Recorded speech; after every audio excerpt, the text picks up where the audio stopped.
Mystery solved.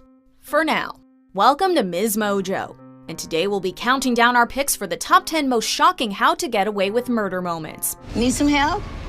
No. Before we begin, we publish new content every day, so be sure to subscribe to our channel and ring the bell to get notified about our latest videos.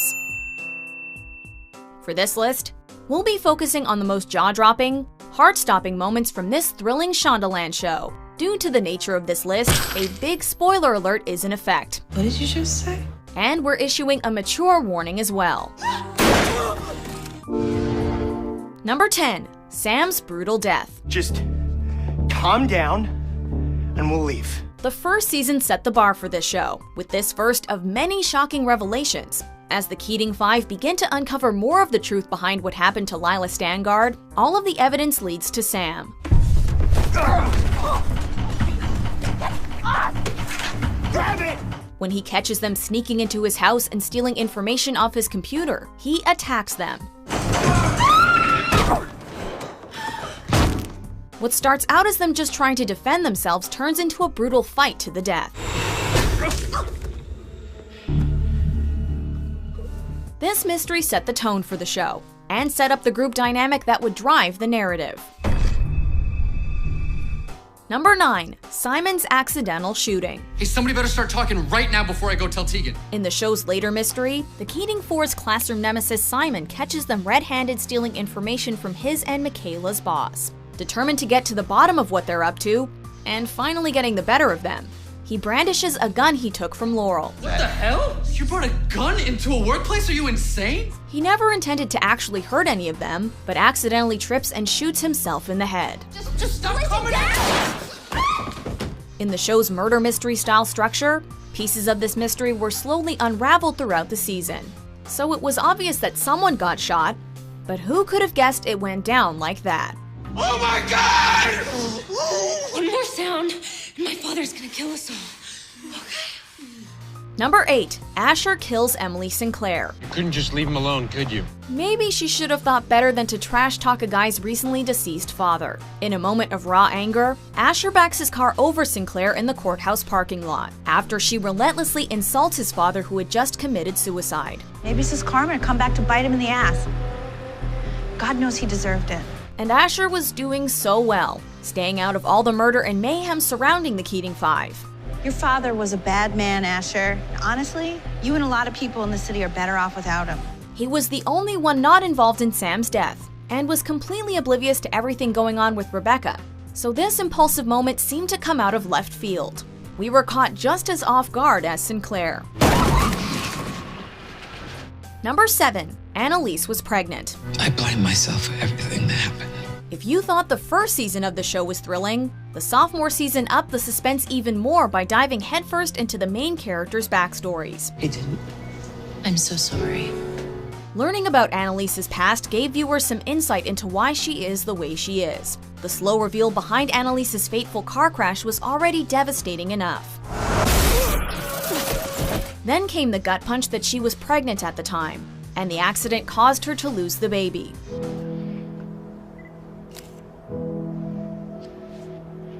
Here. Even worse, the fact that it wasn't an accident at all, and it was all Frank's fault. It was me, I did this. Number 6. Wes shoots Annalise. Shoot me. Well, she did ask for it. In an attempt to cover up Sinclair's murder, Annalise tries to force the Keating Five to shoot her in the leg so that they can frame their current client on the murder. Take this gun and shoot me! In this intense and heart-racing scene, they all refuse to be the one to pull the trigger. No! Wes doesn't even think twice about walking away from the situation until Annalise drops the bomb on him that Rebecca is dead. Rebecca's dead, Wes! He shoots her in the stomach, nearly killing her. I deserve it. Shoot me. It might have been a mistake on Annalise's part to hand him a gun and then recount all the reasons he should want her dead. Number 5. Bonnie kills Rebecca. Now what? Up until this point, Bonnie had proven herself to be little more than Annalise's lackey and occasional punching bag. With that, plus the long list of people ahead of her with the nerve and the motive to want Rebecca dead, Who could have imagined that the mild and downtrodden Bonnie would be the one to kill her? I promise, I'm not a bad person. Even more shocking is the way that Bonnie took her life. You need to go. No, listen to me. You don't have to do this. No, you don't. I'll be good. I'll be so good. Unlike most of the other murders that have taken place on the show, it didn't come out of an intense moment of rage or fear. She was calm and calculated. I'm so sorry. Number 4, it was Laurel's father. In Season 3, quite possibly the show's most suspenseful one to date, each new episode brought with it another piece to the puzzle of Wes's mysterious death. Dominic! Hey, give me a hug. All signs seemed to be pointing to the Mahonies. The Keating Four were so convinced, they went from being lawyers to amateur spies, trying to gather enough information to bring them down. At least tell me he's dead. So when it's revealed that Laurel's father had something to do with Wes's murder, everyone was caught completely off guard. My father killed Wes, and you're gonna help me take him down. With new secrets still being revealed about this tragedy, the conspiracy might run even deeper. Number 3, Frank killed Lila. I need you to do what we talked about. You owe me. Intertwined with the first season's story arc of Who Killed Sam is Who Killed Lila. The Keating Five's first big case would open the door for all of the following drama we would come to know and love.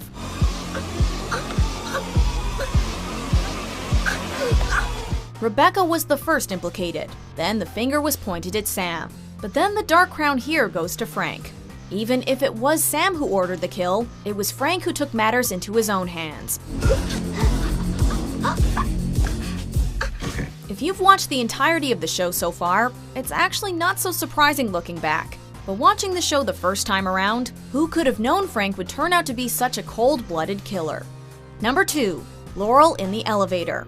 In this show's signature style, real-time events catch up to a series of flash-forwards, and we finally find out the truth. Exactly what happened to Laurel's baby. While trying to get delicate information to Annalise, Laurel goes into premature labor while trapped in her elevator. Help! Still reeling from the shock of Wes's untimely death, fans had to witness the heartbreaking scene of Laurel painfully delivering her own baby alone on the floor of the blood-soaked elevator. Almost as devastating is the image of Annalise, who previously lost her own baby, trying desperately and ultimately succeeding to revive Laurel's stillborn son.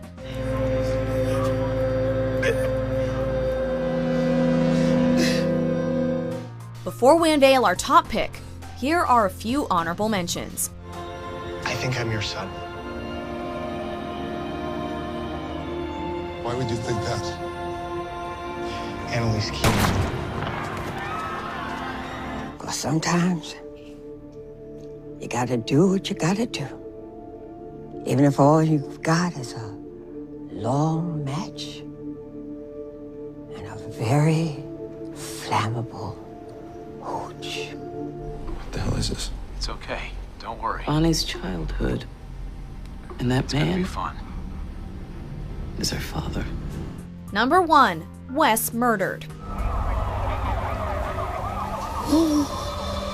Killing off one of your main characters is always a shocker, but Wes's death utterly shook fans of the show, as well as the remaining leads.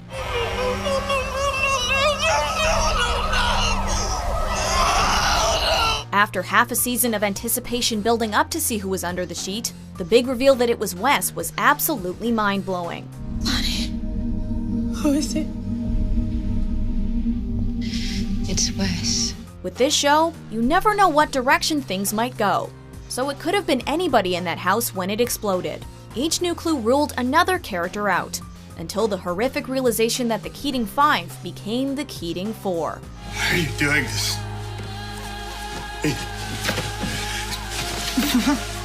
So he killed himself.